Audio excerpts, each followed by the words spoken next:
Assalamualaikum warahmatullahi wabarakatuh. Innal hamdalillahi nahmaduhu wa nasta'inuhu wa nastaghfiruh wa na'udzu billahi min syururi anfusina wa min sayyiati a'malina. May yahdihillahu fala mudhillalah wa may yudlilhu fala hadiyalah.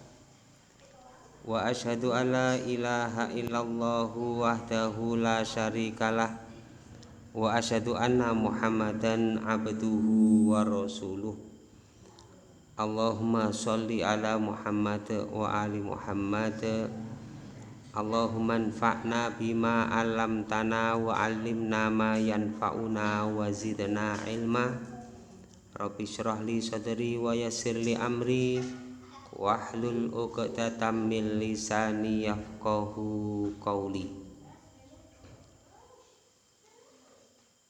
Qala Allah ta'ala kama arsalna fikum rasulam minkum yatlu 'alaikum ayatina wa yuzakkikum wa yu'allimukumul kitaba wal hikmah wa yu'allimukum ma lam takunu ta'lamun.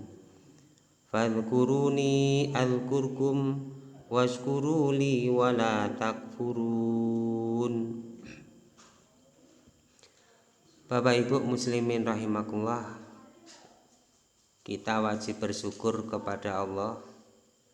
Alhamdulillah kita masih dipertemukan kembali oleh Allah untuk bisa melakukan ibadah kepada Allah, yaitu salah satunya adalah thalabul ilmi, mempelajari ilmu Islam kepada sumbernya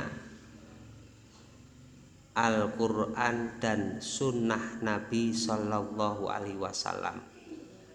Itulah yang dibawa, yang diajarkan oleh Rasulullah Sallallahu Alaihi Wasallam, dan itu merupakan kenikmatan pilihan dari Allah, karena tidak semua di antara hambanya Allah itu diberi nikmat demikian. Ada yang kita ini merasa longgar, lapang hati, melangkahkan kaki kita menuju masjid, beribadah kepada Allah, sholat berjamaah, thalabul ilmi, mendatangi majelis pengajian, majelis-majelis ilmu. Ada juga di kalangan kita yang merasa berat, terjerat kakinya untuk melangkah menuju masjidnya Allah. Maka yang diberi kemudahan, kelonggaran melangkahkan kaki menuju masjid, itulah orang-orang yang beriman, itulah orang-orang yang diberi kemurahan rahmat Allah Ta'ala, itulah orang-orang yang dipilih oleh Allah.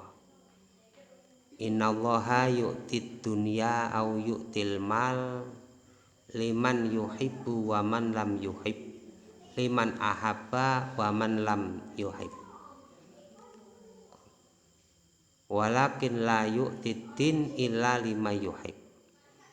Jadi Allah itu memberikan kenikmatan iman dan Islam hanya kepada orang-orang yang dicintai saja, orang-orang yang dipilih oleh Allah saja, yang dikehendaki untuk mendapatkan nikmat, rahmat dan karunia-Nya. Nah, sehingga orang-orang yang dipilih oleh Allah itu ketika diajak, diundang, diseru untuk melakukan kebaikan-kebaikan, maka akan merasa lapang dan longgar. Jadi merasa lapang dan longgar untuk melakukan amal-amal soleh,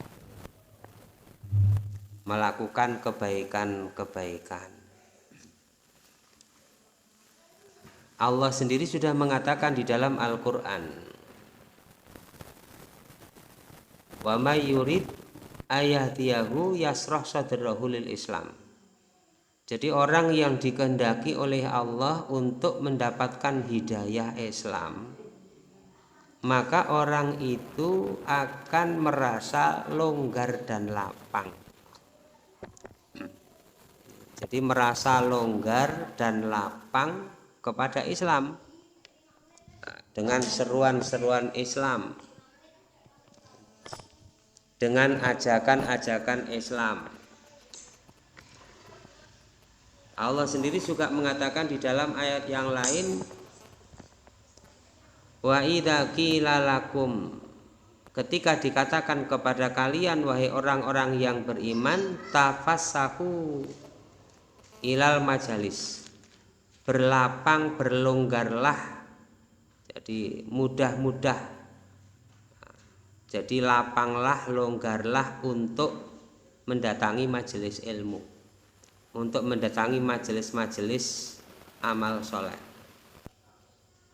Maka orang yang longgar dan lapang itu yafsahillah, Allah akan memberikan kelapangan, Allah akan memberikan kelonggaran. Oleh karena itu, ini merupakan karunia Allah dan nikmat Allah yang wajib kita syukuri. Alhamdulillah. Kita berharap kepada Allah Subhanahu wa taala supaya kita ini diberi istiqomah untuk berada pada kebaikan. Diberi istiqomah. Artinya istiqomah itu berterus-terusan. Amal-amal kebaikan dan amal-amal soleh itu dilakukan, dikerjakan secara terus-menerus. Dan itulah amalan yang terbaik menurut Allah Ta'ala. Wa ingkola, meskipun amalan itu sedikit dari amalan kebaikan itu, hanya datang ke masjid, duduk, mendengarkan nasihat, datang ke masjid, sholat berjamaah, sholat sunnah, datang ke masjid, mendatangi majelis-majelis ilmu.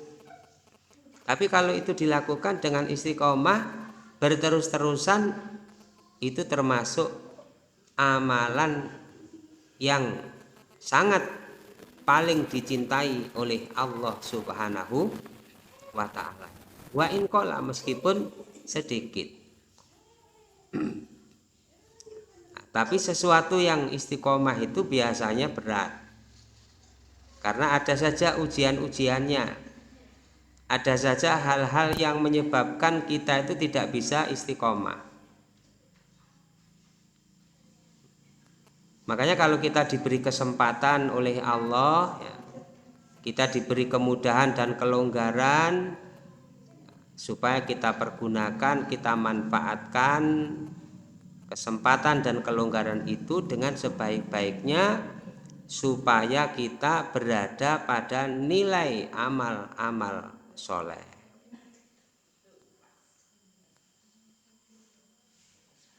Amal soleh yang kita lakukan yaitu talabul ilmi, mempelajari ilmu al-Islam ini, mempelajari Al-Quran ataupun hadis-hadis Nabi Shallallahu Alaihi Wasallam ini.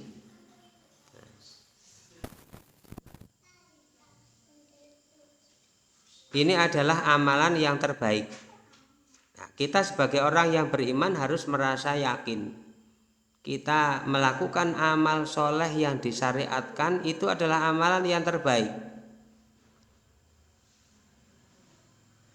Allah Subhanahu wa ta'ala mengingatkan di dalam Al-Quran, Qul bifadlillahi wa birahmatihi, katakanlah dengan karunia Allah dan rahmatnya Allah. Artinya karunia dan rahmat Allah itu adalah hidayah Islam, dinul Islam, Al-Quran, paham terhadap sunnah Nabi Shallallahu Alaihi Wasallam.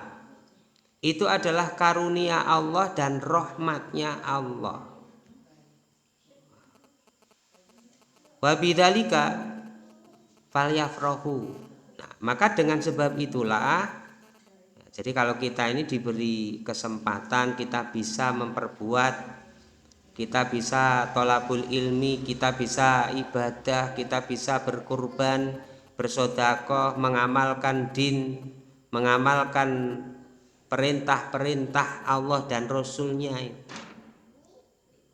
Fal yafrohu, supaya kita merasa senang, supaya kita merasa bahagia, supaya kita ini merasa bangga.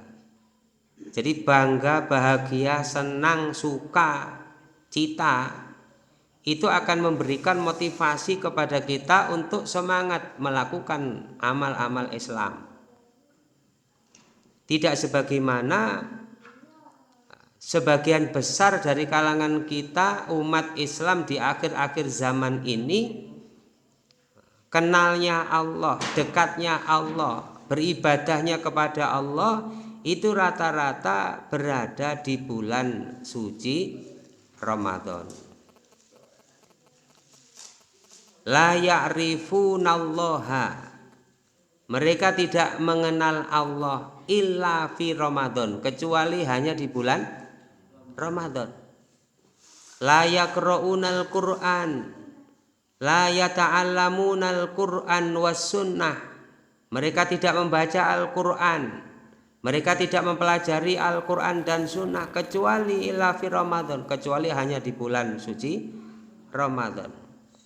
Kemudian setelah Ramadan berlalu, amalan-amalan, ibadah-ibadah, kebaikan-kebaikan yang ditebar selama bulan suci Ramadan tidak ada asar dan tidak ada bekas. Kalau di bulan suci Ramadan hampir setiap hari, pagi, siang, sore, malam kita mendengar seruan bacaan Al-Qur'an. Mantun subuh semangat, sholat berjamaah subuh semangat, zuhur juga demikian, terdengar kumandang azan, asar, lebih-lebih maghrib ada buka bersama gitu. Semangat ibadahnya, ngajinya juga semangat, sholat tarawihnya juga semangat, bahkan mewajibkan orang mantep lek gak sholat tarawih gitu. Jadi diupayakan 30 hari atau 29 hari itu sholat malam, sholat tarawih. Kemudian Ramadannya berlalu, berganti bulan, baru 1 bulan ya, bulan Syawal, sekarang masuk bulan Dzulqa'dah, kemudian bulan berikutnya Dzulhijjah. Kebanyakan amal-amal soleh, kebaikan-kebaikan yang diperbuat selama bulan suci Ramadan itu jauh berbeda, sangat berbeda, seolah-olah tidak ada bekas, tidak ada asar. Jadi di bulan Ramadan gedu sholat tarawehnya, sekarang sholat malamnya hilang, bangun malamnya tidak ada, tarawehnya ba'da isya juga tidak ada, bahkan tidak ada sunnahnya. Nah, sholat malam itu kan sunnahnya dilakukan sesudah sholat isya. Nah, kenapa hanya di bulan suci Ramadan saja? Maka di luar Ramadan, kalau Ramadan berjamaah, diusahakan bagaimana berjamaahnya itu dihidupkan di bulan suci selain Ramadan. Kok di bulan suci selain Ramadan? Nah, bulan Syawal, bulan Dzulqa'dah, dan seterusnya dan seterusnya, dan lain-lain sebagainya dari amal-amal soleh. Kalau tidak ada asar, tidak ada bekas, bahkan hilang kebaikan-kebaikan amal-amal solehnya, tidak sholat berjamaah, meninggalkan sholat, meninggalkan amal-amal kebaikan, tidak mempelajari, tidak mengaji Al-Qur'an, kata ulama salah, itu adalah bi'sal kaum, sejelek-jelek kaum. Jadi sejelek-jelek orang itu ya la ya'rifunallaha illa fi Ramadan, la yaqra'unal Qur'an illa fi Ramadan, la ya'budunallaha illa fi Ramadan. Jadi tidak membaca Quran, tidak beribadah, tidak mengenal Allah kecuali kenalnya ibadahnya, baca Qur'annya itu hanya di bulan suci Ramadan. Kata ulama itu adalah bi'sal kaum, sejelek-jelek kaum, seburuk-buruk orang. Kita kan bisa melihat bagaimana orang ketika sudah masuk bulan suci Ramadan itu luar biasa, getu semangatnya, tidak pernah ke masjid sama sekali. Begitu Ramadan datang aktif di masjid. Ramadan hilang prai malih, itu pertanda, pertanda bi'sal kaum, sejelek-jelek kaum, sejelek-jelek orang.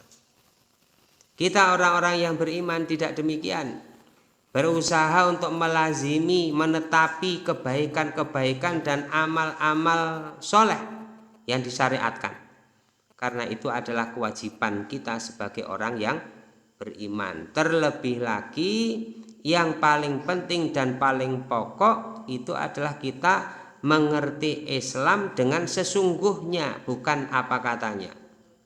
Mengerti, memahami Islam dengan sumbernya, yaitu Al-Quran, hadis-hadis Nabi Shallallahu Alaihi Wasallam, apa yang diucapkan oleh Nabi, apa yang diperintahkan oleh Nabi, apa yang dilarang oleh Nabi, apa yang diperbuat oleh Nabi, kemudian yang dibenarkan oleh Nabi dari amal-amal kebaikan yang dilakukan oleh para sahabat. Itu adalah hadis Nabi Shallallahu Alaihi Wasallam. Sehingga kalau kita ini berusaha untuk mempelajari Islam dengan sumbernya, Quran dan hadis, Al-Quran dan sunnah Nabi SAW, Allah akan membuat kehidupan kita itu menjadi lebih baik. Kita akan diberi kebaikan-kebaikan dalam hidup ini. Rasulullah SAW mengingatkan, nadharallahu abdan au imro'an, Allah itu akan membaguskan seseorang, menjadikan seseorang itu baik, menjadikan seseorang itu bagus. Liman sami'a maqolati, kepada orang yang mendengar perkataanku, mendengar omongannya Nabi. Jadi orang yang mendengarkan nasihat Islam itu akan dibikin baik, bagus kehidupannya oleh Allah Subhanahu wa ta'ala. Fawa'aha au fahafidahu, setelah mendengarkan nasihat-nasihat, mendengarkan hadis-hadis Nabi Shallallahu Alaihi Wasallam, kemudian menampungnya, mengingat-ingatnya, diingat-ingat, bahkan dihafalkan, ditampung dalam hatinya. Nasihat-nasihat yang disampaikan, ngaji niku nggih dieling-eling napa sing dipelajari, napa sing ngajeni. Ngaji niku diupayakan ilmu yang sudah kita pelajari kita amalkan. Niku jenenge ngaji. Ngamal perkawis sing dikaji, niku jenenge ngaji. Nah, kalau kita bisa berbuat demikian, nadharallahu, Allah akan membaguskan abadan seseorang itu. Jadi mendengarkan nasihat Nabi, ucapan Nabi, hadis-hadisnya Nabi, kita pelajari, itu akan menjadikan Allah akan mencurahkan rahmatnya kepada kita ini. Dihafalkan, kemudian disampaikan, faballaghahu liman ghairahu au kama qala, menyampaikannya kepada orang selainnya. Artinya lam yahdur fil majalis, menyampaikan ilmu, menyampaikan nasihat-nasihat kepada orang yang tidak hadir. Disampaikan, itu merupakan kewajiban. Nah, kalau kita tidak mengaji, kita tidak mempelajari sumber Islam ini, ya kita tidak akan paham, tidak akan mengerti hakikat atau perkara yang sebenarnya dari ajaran Islam. Islam yang benar itu bagaimana? Islam yang sebenarnya itu bagaimana? Sudah dijelaskan di dalam Al-Quran dan hadis Nabi bahwa Islam yang benar bagaimana? Sebagaimana yang diajarkan oleh Allah di dalam Al-Quran, yang diajarkan oleh Rasulullah Sallallahu Alaihi Wasallam. Dan itu adalah tugas pokok Rasulullah SAW sejak beliau menerima wahyu sampai beliau itu meninggal dunia, wafat. Yang diajarkan, yang disampaikan Islam dengan sumbernya Al-Quran dan hadis Nabi Sallallahu Alaihi Wasallam. Al-Quran mengatakan kama arsalna fikum rasulan minkum yatlu alaikum ayatina, sebagaimana kami mengutus di tengah-tengah kalian seorang rasul dari kalangan kalian. Yatlu alaikum maksudnya adalah Rasulullah SAW, Muhammad bin Abdillah.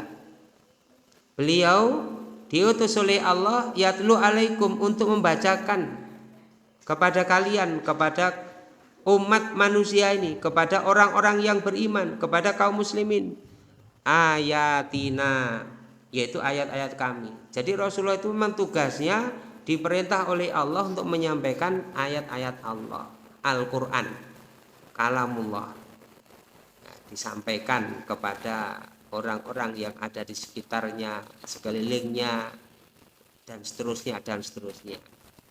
Wa yuzakikum, kemudian mensucikan kalian. Jadi keberadaan Rasulullah SAW itu membacakan Al-Quran, kemudian mensucikan kaum muslimin. Dengan Islam, dengan Al-Quran ini, mensucikan dari apa? Dari kotoran akhlak, dari akhlak atau perilaku-perilaku yang tidak baik, yang biasanya punya sifat jelek, maka disucikan hatinya. Yang biasanya punya perbuatan-perbuatan tidak baik, dibersihkan akhlaknya dengan Islam. Min radha'il akhlak wa danasin nufus wa af'alil jahiliyah. Jadi kita mempelajari Al-Islam, mempelajari Al-Quran dan Sunnah itu supaya apa? Akhlak kita itu menjadi baik, jiwa kita menjadi bersih, perbuatan-perbuatan kita itu jauh dari kejahiliahan, dibersihkan dari kebodohan. Kemudian kita akan dikeluarkan dari kegelapan kepada cahaya Islam ini. Jadi Al-Quran dan Sunnah itu adalah sumber pokok ajaran Islam dari awal sampai akhir. Makanya kalau kita mengaji, membaca Al-Quran itu ya tidak hanya secara lafadznya saja, bacaannya saja. Tidak hanya diindah-indahkan atau dipahami bacaannya, tapi juga dipahami makna dan isinya, yaitu pengertian-pengertian. Karena Al-Quran ataupun hadis itu akan mensucikan jiwa kita dari keburukan akhlak yang biasanya kita mungkin saja masih usil. Dengan kita mengaji, kita mempelajari Al-Quran dan Sunnah, kita tidak boleh usil. Yang biasanya kita ini suka rasan-rasan, memperbincangkan aib, membicarakan keburukan orang lain, kita pelajari Al-Quran dan Sunnah. Kita dididik oleh Allah dan Rasulnya, tidak boleh berbuat demikian, ghibah, membicarakan keburukan orang lain. Kemudian juga tidak boleh marah-marah sampai bertengkar dengan sesama muslimin, gondok saja, mangkel saja, tidak sapa menyapa saja, itu ada batasannya Pak Bu. Tidak boleh lebih dari tiga hari. Lebih dari 3 hari haram, berarti berdosa, kedosan sedanten niku sing bersangkutan. Jadi tidak boleh lebih daripada 3 hari. Yang lebih utama, yang paling mendahului untuk berbuat baik, mendahului untuk menyapa. Jadi akan dibersihkan dengan kita mempelajari Islam. Sumbernya Al-Quran dan Sunnah. Ajaran Islam itu ya Islam ini Al-Quran dan Sunnah, bukan yang lainnya. Jadi kalau sudah Allah berbicara, Al-Quran yang berbicara ataupun hadis-hadis Nabi Shallallahu Alaihi Wasallam yang berbicara, maka itulah Islam. Kita mempunyai kewajiban untuk meyakininya, membenarkannya,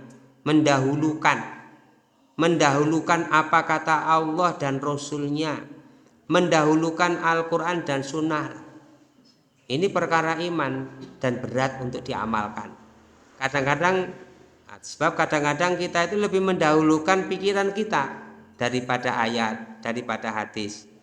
Quran sudah berbicara tidak boleh, tapi kita bicara boleh. Quran atau hadis berbicara ini halal dan haram, kita malah sebaliknya karena ada kepentingan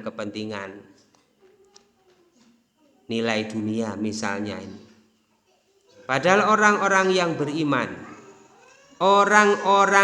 beriman itu dimuliakan oleh Allah itu ya dengan Quran dan Sunnah. Innallaha yarfa'u bihadzal kitab wa yadha'u bihi akharin. Sesungguhnya Allah akan meninggikan derajat satu kaum, dimuliakan oleh Allah ya dengan kitab ini, dengan Al-Quran ini, dengan sunnah ini. Wa yadha'u bihi akharin, dan Allah akan merendahkan satu kaum itu juga dengan Islam ini, dengan Quran ini akan direndahkan. Dan itu akan tampak, akan kelihatan ya, Bapak Ibu muslimin rahimakumullah, kebenarannya itu ketika sudah diambang sakaratul maut, diambang kematian dan hidup sesudah kematian, berada di alam kubur dan seterusnya, berada di sana baru meyakini kebenaran Islam ini. Bahkan orang-orang yang tidak beriman, rubama orang-orang kafir itu, mereka itu malah berkeinginan untuk menjadi orang Islam, diberi kesempatan oleh Allah ya, supaya dihidupkan kembali ke dunia ini, kemudian menjadi orang Islam gitu. Orang-orang yang tidak beriman, ketika mereka sudah berada di kubur, ketika mereka sudah meninggal dunia, hidup sesudah kematian, mereka itu kepingin sampai nanti di hari kiamat, mereka itu kepingin jadi muslim, kepingin jadi Islam kok.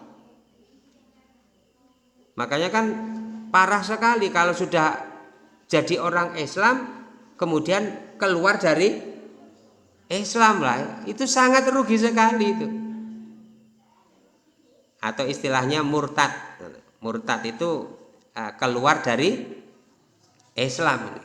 Rugi sekali, rugi dunianya juga rugi akhiratnya. Sampai kepedulian Allah dan Rasulnya kepada kita kaum muslimin, tidak boleh kita menikah dengan selain Islam, tidak boleh. Perempuan menikah dengan laki-laki kafir itu tidak boleh.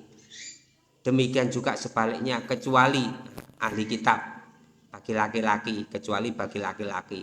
Nanti ada penjelasannya tersendiri. Allah Subhanahu wa taala mengatakan di dalam surat Al-Hijr ayat 2, rubama yawaddul ladzina kafaru lau kanu muslimin. Jadi orang-orang kafir nanti di akhirat, mereka itu sangat berkeinginan lau kanu muslimin, seandainya mereka itu menjadi orang Islam. Nah, kenapa kok mereka itu kepingin jadi orang Islam?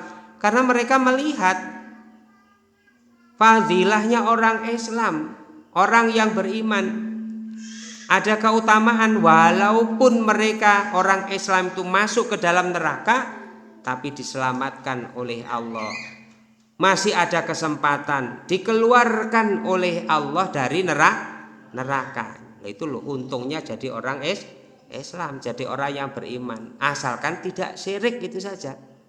Asalkan tidak syirik, walaupun masuk neraka tapi masih ada kesempatan untuk masuk surga asalkan masih bertauhid dan tidak syirik ini.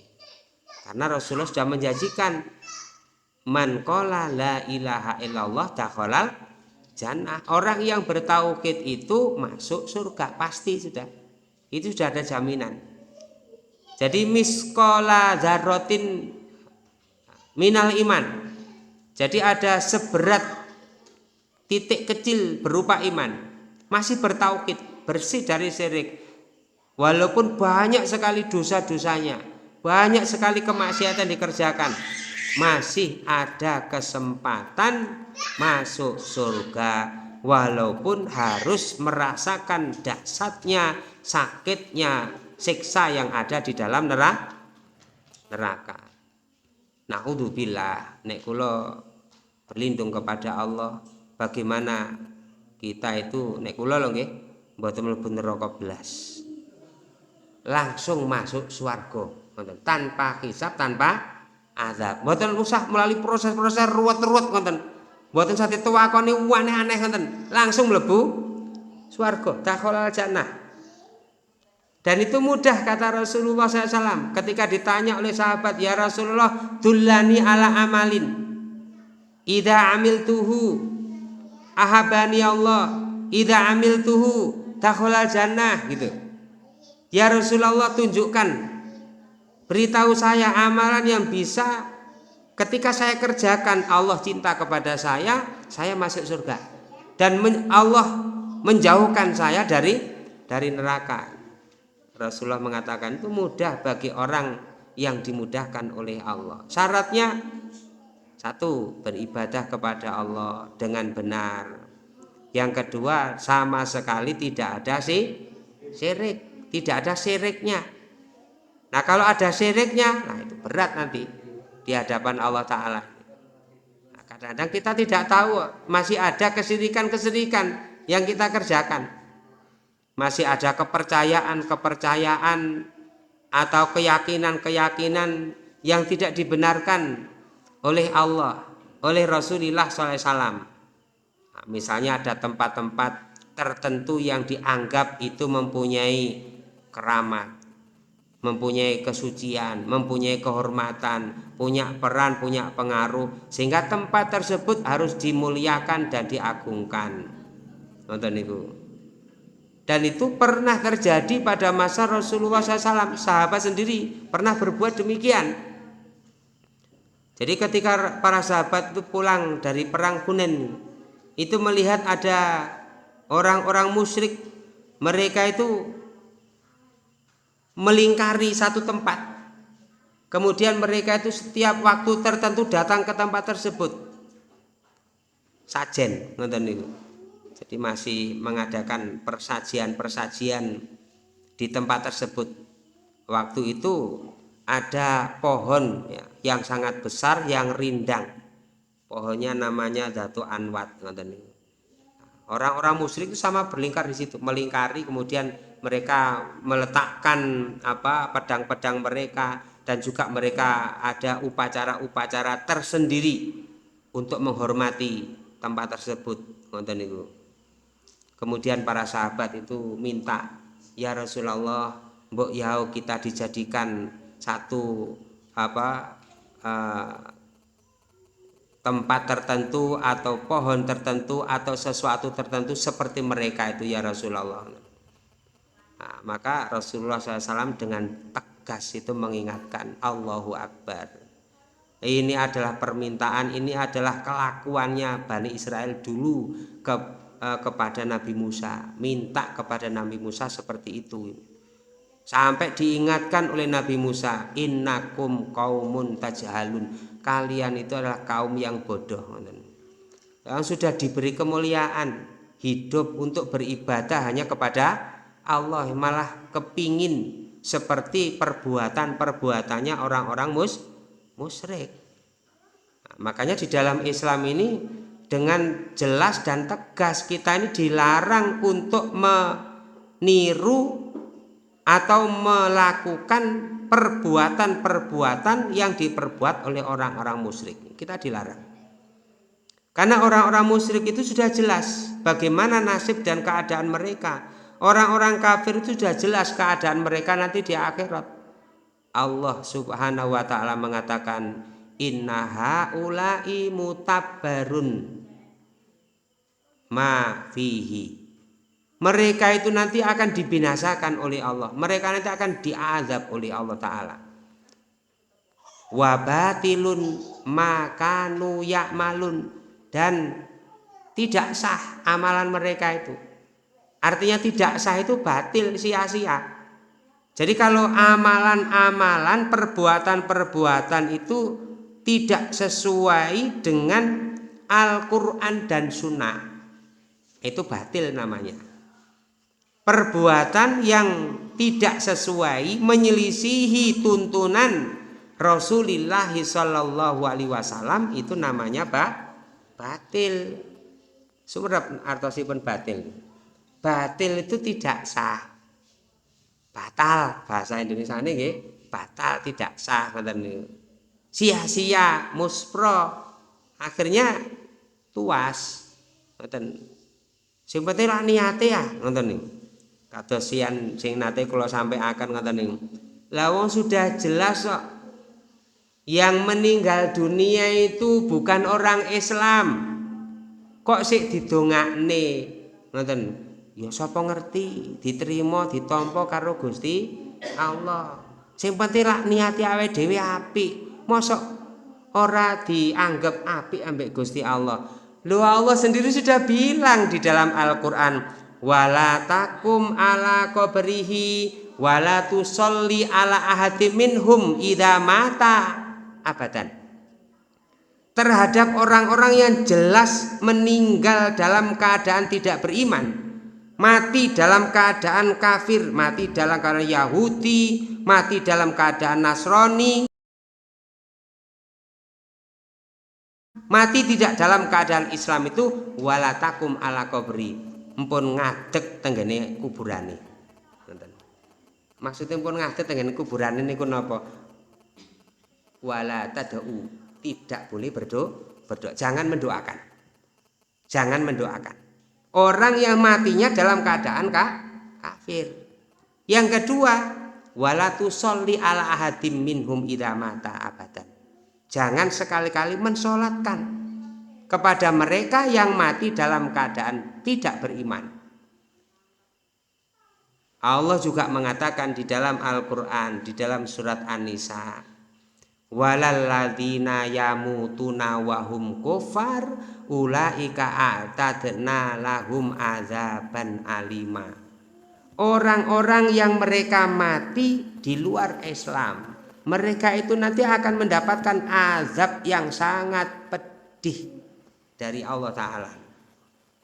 Lah kalau pun cetha-cetha ngoten niku nggih empun dilampahi, soalnya nggih mboten enten gunane, mboten enten manfaate. Walaupun niat kita baik, walaupun kita ini dianggap, dipandang baik, tidak baik menurut Allah, tidak baik menurut Rasulullah Sallallahu Alaihi Wasallam. Sudah jelas di dalam Al-Quran. Sepenting lak niati enten. Kula sumerapi ambek tiang ini ku orang Cina, tiang ini ku Cina, nggih, meninggal dunia. Saya tahu tetangga saya sendiri, niku. Kemudian matinya dalam keadaan niku, ngoten. Tiang-tiang niku lah biasanya meninggal dunia, ngoten lah dimasuk semayamkan dulu, ngoten nggih, disemayamakan tempat persemayaman. Kemudian ditaruh di peti, kemudian dibakar. Nah, kemudian abunya niku dikumpulkan, ditaruh jadi satu ngoten niku. Kemudian ada juga di samping disimpan niku abune niku wau ditebar-tebar tenggene lautan. Niku enggak ada persangkaan napa? Persangkaane napa ngeten-ngeten? Ben malaikat kebingungan mungkin lek ngumpulaken dadi situ dibangkitkan. Mungkin demikian. Wallahu alam. Nah, kalau sudah jelas meninggalnya dalam keadaan tidak beriman, kita dilarang untuk mendoakan, mensolatinya, membacakan Quran. Masa diwacane Yasin ping 1000 ngoten nggih. Tidak ada manfaatnya, tidak ada kebaikannya. Kenapa? Karena sudah jelas. Dan yang mendatangkan manfaat kebaikan itu orang-orang yang beriman. Jadi kalau kita masih dalam keadaan beriman, meninggal dalam keadaan beriman, dalam keadaan Islam, maka kita akan mendapatkan keuntungan. Didoakan saudara kita diijabahi oleh Allah Subhanahu wa ta'ala. Bapak Ibu muslimin rahimakumullah. Kemudian pekerjaan kita sebagai kaum muslimin beribadah kepada Allah itu supaya benar ibadahnya, supaya didasari dengan ilmu, dan ilmunya adalah Al-Quran dan hadis. Karena itu adalah pekerjaan Rasulullah, wa yu'allimukumul kitaba wal hikmah. Jadi Rasulullah itu sejak menerima wahyu pertama kali sampai beliau meninggal dunia, beliau menyampaikan Al-Quran dan Sunnah. Wa yu'allimukum malam takunu ta'lamun. Kemudian yang terakhir, kalau kita mempelajari Al-Quran dan Sunnah, istiqomah kita belajarnya, ayat-ayat demi ayat kita pelajari, hadis-hadis Nabi, sunnah-sunnahnya Nabi kita pelajari, maka yu'allimukum wa yu'allimukum malam takunu ta'lamun. Kita itu akan diberi ilmu oleh Allah, kita akan diajari oleh Allah malam takunu ta'lamun, perkara atau sesuatu hal yang kita itu tidak punya ilmu. Maka dengan Islam, dengan Al-Quran dan Sunnah ini, kita harus berusaha untuk mengetahuinya, berusaha untuk memahaminya. Dan lebih dari itu, setelah kita mempelajari, ya kita berusaha untuk beramal, mengamalkan apa yang disyariatkan menurut Al-Quran dan Sunnah. Berpegang teguh ya demikian ini. Itulah yang dikatakan oleh Nabi, adu alaiha bin nawajid, supaya kita ini berpegang teguh gondelan Islam ini dengan gigi geraham kita, artinya dengan erat-erat, jangan sampai kita lepaskan. Apa yang kita pelajari untuk perdana kita mengaji ini mudah-mudahan menjadi tambahan ilmu yang bermanfaat. Allah Subhanahu wa ta'ala mencurahkan rahmat dan karunia-Nya kepada kita, sehingga diberi kemudahan, kemurahan rahmatnya Allah sampai kita ditakdirkan oleh Allah dalam keadaan husnul khatimah. Aku qouli hadza wa astaghfirullah li wa lakum walhamdulillahirabbil alamin. Wassalamualaikum warahmatullahi wabarakatuh.